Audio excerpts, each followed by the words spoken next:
ప్రజలు తమ సమస్యలను నేరుగా జిల్లా అధికారులకు తెలియజేసే అవకాశం ప్రభుత్వం ఏర్పాటు చేసిన ప్రజావాణి కార్యక్రమం వల్ల సాధ్యమవుతుందని అర్జీదారులు పేర్కొన్నారు.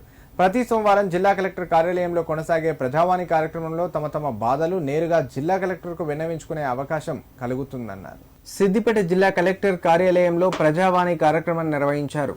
ఈ కార్యక్రమానికి జిల్లా నలువైపుల నుండి విచ్చేసిన అర్జీదారుల నుంచి జిల్లా అదనపు కలెక్టర్లు మను చౌదరి, గరిమా అగర్వాల్లతో కలిసి జిల్లా కలెక్టర్ మను చౌదరి ఫిర్యాదులు స్వీకరించారు. ప్రజావాణి ద్వారా వచ్చే సమస్యలను సత్వరం పరిష్కరించాలని జిల్లా కలెక్టర్ అధికారులను ఆదేశించారు. బాధితులకు సత్వర న్యాయం జరిగేలా చర్యలు తీసుకోవాలన్నారు. పెండింగ్ లో ఉన్న వాటిపై ప్రత్యేకంగా దృష్టి సారించాలన్నారు. కార్యక్రమంలో డిఆర్ఓ నాగరాజమ్మ, వివిధ శాఖల అధికారులు పాల్గొన్నారు.